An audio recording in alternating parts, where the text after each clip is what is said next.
Say, have you ever noticed that when a movie becomes popular and sequels are spawned, those sequels inevitably end up relying on conventions commonly associated with comedies? Come to think of it, film adaptations, be that from a popular series of novels, video games, comic books, or whichever other source media, also tend to douse their narratives with comedic conventions when transferred from the aforesaid to motion pictures. Why do they do that? That question is rhetorical. I am going to answer that as soon as I say hello. My name is Gale, and I hate fun. In today's chronicle, I am going to hate on a particular type of fun that I believe is so vapid that, in retrospect, already, calling it fun is tantamount to perjury.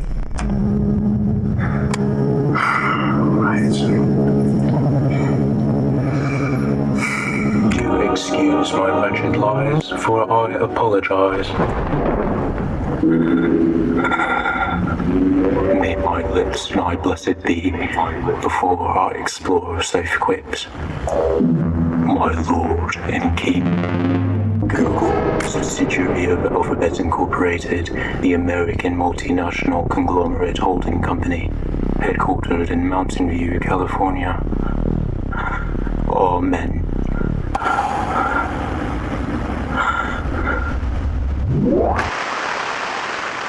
If this is your first time here, then I really do apologize.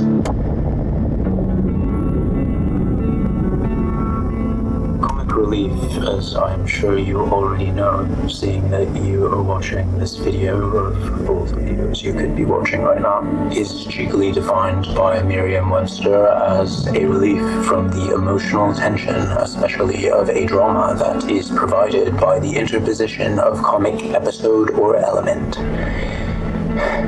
In other words, it is a tool which could be anything comical and which is interposed or inserted in between serious frames for levity's sake. Do you wear wigs? No, I do not. Have you worn wigs? No, I have not. Will you wear wigs? Maybe. When will you wear wigs? Yes, something like that, but usually it's not a Family Guy style cutaway, but lighthearted whimsy embedded in the script, relevant to the content. It is supposed to alleviate the tension as well, so I do not know why there would be a cutaway so soon in this video. You're not tense, are you? Because I'm not tense. Why, I am as cool as a menthol-scented cucumber imported from Turkey, fresh. But anyway, it seldom ever does that, the alleviation of tension, that is. Instead, it tends to enfeeble and perhaps offset what was probably not a strong narrative to begin with, if we are being realistic here. Disney. Speaking of encumbrances to progress, Patreon. Yes, I closed the account because I realized after about 7 months of posting, so hardly any time, that there is no way to select $0 as your monthly premium. You have to select $1 at minimum. So yes, I did not mean to promote that as free, all the while charging the default $1 if that is indeed what happened. I think it is. I'm actually still not really sure. I ended up finding the website frustrating to navigate anyway, so... Should I have noticed sooner? Yes, probably, but it always showed up as free to join, and from what I could tell, I am technologically literate, I swear. Just... I am creating another Instagram account on which to post miscellaneous updates about this channel and other things from videos if you care to follow me on social media, but only care about this channel in particular and not whatever it is I am doing on my main account. Both will be linked in the description. So, moving on.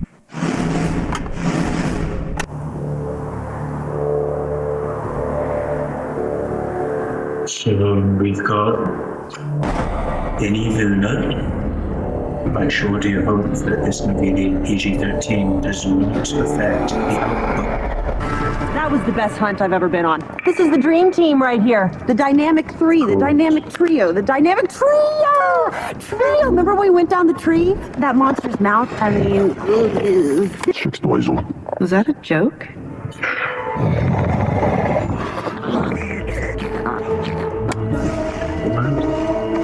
Why?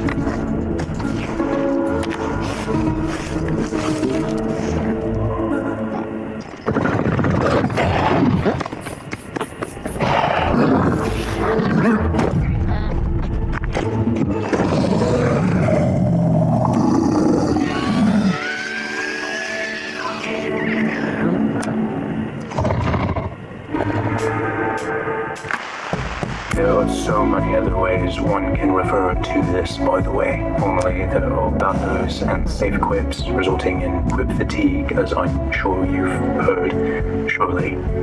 These are things that you see a lot in written movie reviews. I feel like I've heard marvelification a lot, as well as terms made to connote the principles of that sort of rhetoric. Like with the phrase, the Marvel effect. Like, for instance, you are probably aware of the effect that Marvel Studios and Disney have had on cinema. Like, let's not kid ourselves, it's been a net negative one. That would be in reference to that effect. And sorry if you are a Marvel fan, but I do not care really if you enjoyed whichever Marvel movie. I've enjoyed some of them in the past, but you must understand that enjoying it does not make it worth the resources it's wasted to get made. So, Q2, Oma. Also, they did not have that free cheese at the supermarket, so if you could pick some up on the way home, then I would be most appreciative. Bedankt. So there is a trend. We have seen once rich properties like Alien get neutered and sanitized like it was a horny dog on COVID. Really? No reaction? I can't truly say anything. But seriously, this is so common now. As if the ensuing discomfort from watching something uncomfortable has ever actually resulted in ruination at the box office.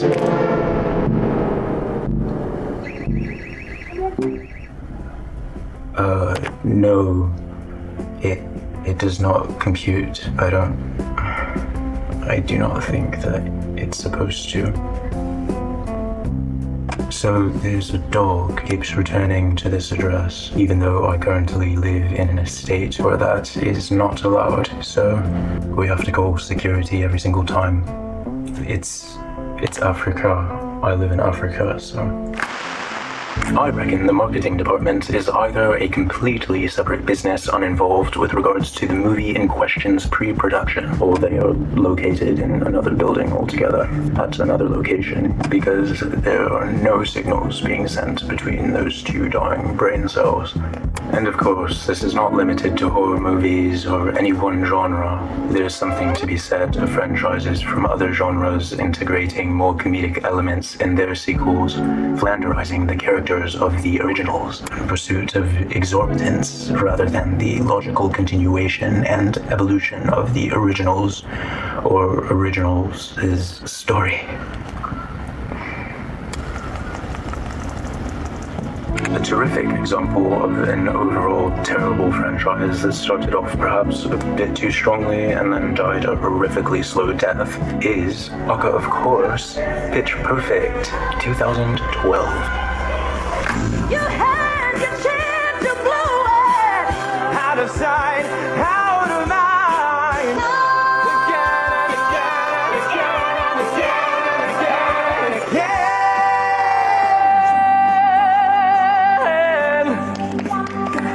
Since you've been gone. Thank you. Performing live gives me such...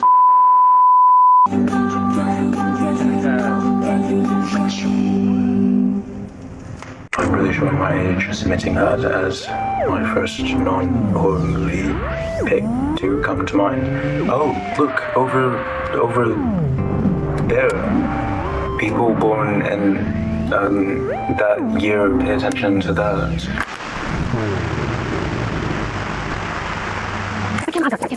She's right there.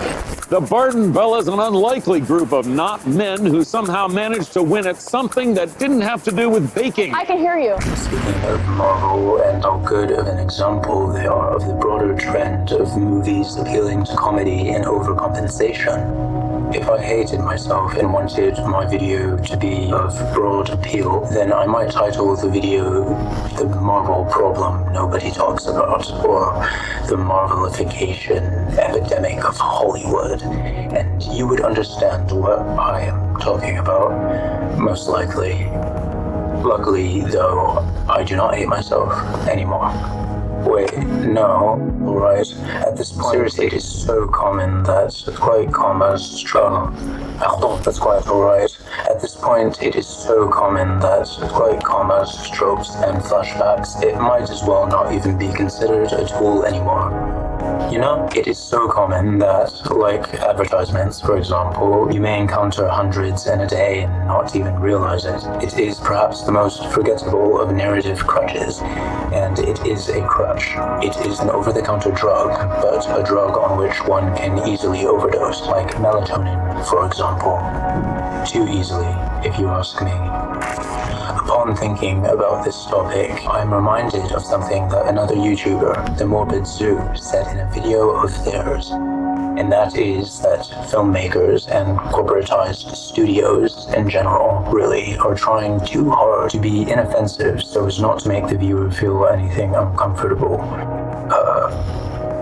Look, I'm paraphrasing here. People mean by that, but we have to break out of this habit of framing art as having a direct utilitarian purpose. We don't make art to cope. We make art because art is how humans create meaning for themselves and each other.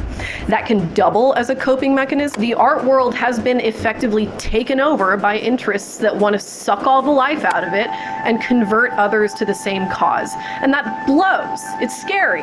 Even if we don't have any formal art education, we respond with visceral disgust to the idea that art should just be a matter of replicating the safest aspects of what came before, because we know that it's an unnatural and deeply wrong and offensive thing to deny a generation's right to make something new out of what they've been given when their time has come. You see, my sole viewer, the rationale of corporate giants like Warner Bros., Paramount Pictures, and Metro Golden Lion tends to be that taking measures to actually avoid standing out means lowering the likelihood of public scrutiny, while simultaneously being easier to digest for the average moviegoer.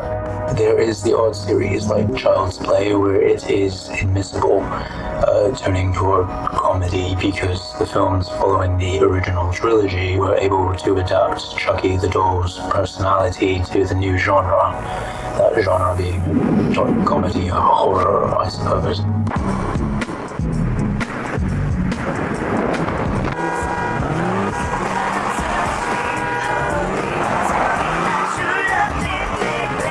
Son of a bitch! Up yours, asshole! But most movies' evolutionary transmutations into comedic or exorbitant versions of what they once were not done well or alright. I really do feel like I've seen comic relief get misused more than not. And I imagine that is because most filmmakers lack self-awareness and sense of nuance with which to interpose comedic conventions in between moments of consequence, naturally. I guess that it also could be that I do not notice it unless it is bad, thanks to my human negativity bias. Yes, the humor is supposed to be distracting, but it often fails to be effective due also to its likely repetitive utilization and tendency to also relieve any aforedeveloped tension. That is, if the element we perceive to be comic relief is not in fact something preordained by the studio funding the project, because not every writer-director gets to fully control their movie. That is a luxury wasted only on the few. I, for one, would like to imagine that Fede Alvarez did not decide to include that one line from Alien Romulus himself.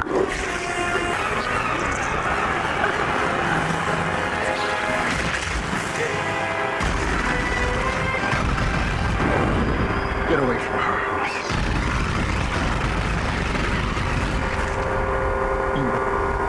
No, please don't. I can't take it. I thought I could, but I was wrong.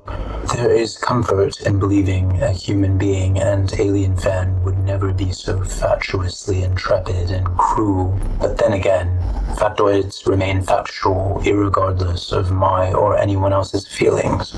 Do they not? Right, this is an F-44A pulse rifle. It's rotating breech electronic pulse action. It's what the Colonial Marines used. Eddie? That thing comes towards you. You point it in this general direction, you'll never miss. Where'd you learn all this?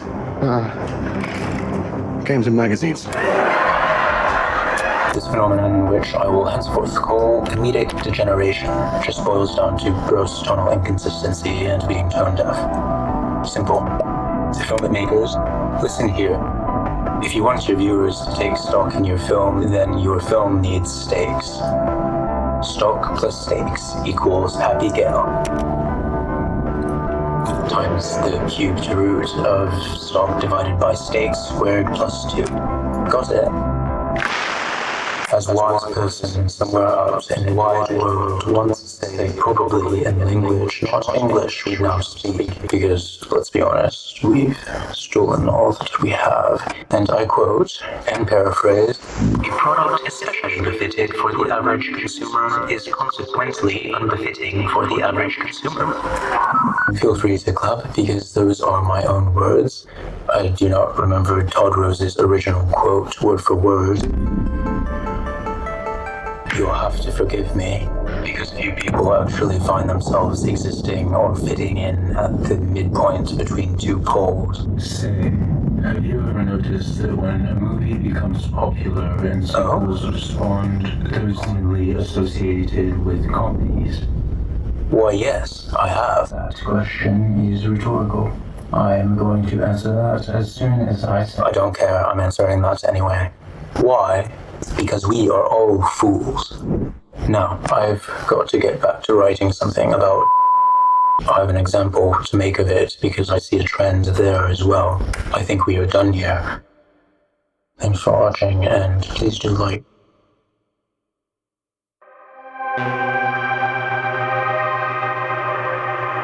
Feel free to clap, because those were my own words.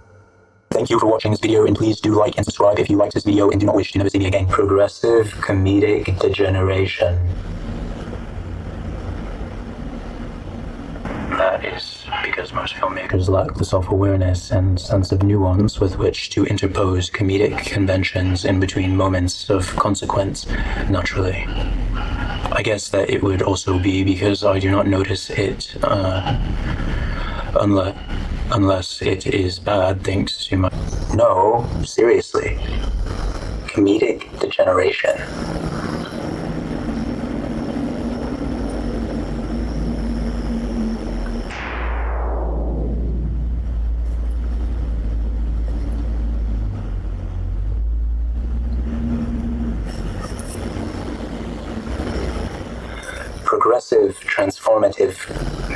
Progressive comedic